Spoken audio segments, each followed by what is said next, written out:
Hello बच्चों, let's read a given question. The question says a 1500 kg elevator moves upward with constant speed through a vertical distance of 25 meter. How much work was done by the tension in the elevator cable? Option A 990 joule, option B 8100 joule, option C uh 1,40,000 joule, option D is 3,70,000 joule. So in this question we need to understand about the work done. So when work is said to be done, जब we say for work done is force into displacement, and displacement is in the direction of force. All right. So this formula is been derived from the fact that is work done is F equals to Fs, W equals to Fs cos theta, where theta is the angle between force and the displacement, right? So according to theta only we decide whether work is positive or negative. अगर हम बात करें positive work done की तो theta is the angle zero between, यानी कि इसका मतलब है force and displacement both are acted in the same direction, right? और अगर थीटा 180 हो जाए, that is force and displacement are in the opposite direction, so हम कहेंगे कि work done will be negative in that case.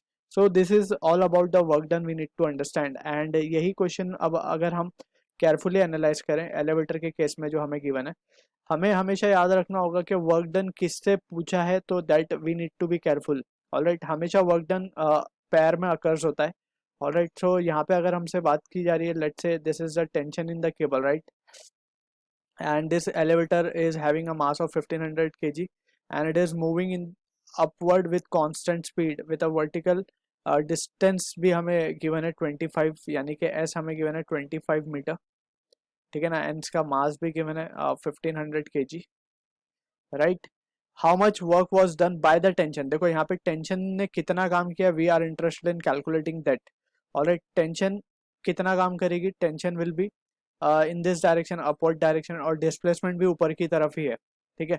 सो अगर पूछा जाता हमसे कि ग्रेविटी कितना काम करेगी, सो जस्ट हम टेंशन को हमने यहाँ पे पॉजिटिव दिखाया है. पॉजिटिव क्यों दिखाया? क्योंकि डिस्प्लेसमेंट भी ऊपर है और टेंशन भी ऊपर ही लग रही है.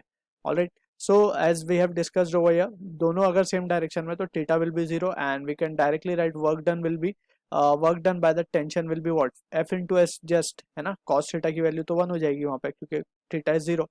सो यहाँ पे हम जो डिस्कस कर रहे थे कि वर्क अकर्स इन पैर, दैट मीन्स अगर हमसे पूछा जाता है कि what is the work done by gravity, so gravity opposite में काम करती, राइट? mg नीचे लगता और डिस्प्लेसमेंट ऊपर हो रहा होता, तो just we would have put a negative sign. अब यहाँ पे हम देख सकते हैं कि जो एलिवेटर होगा उसका वेट जो होगा नीचे की तरफ होगा mg, right? And since it is moving with constant speed, हम क्या कह सकते हैं? t will be equals to mg, right? ठीक है ना? t जो होगा बराबर होगा किसके? mg के. सो यहाँ पे we can write t into s लिख देंगे हम, या फिर m इंटू एस लिख देंगे इसकी जगह, mgs सॉरी.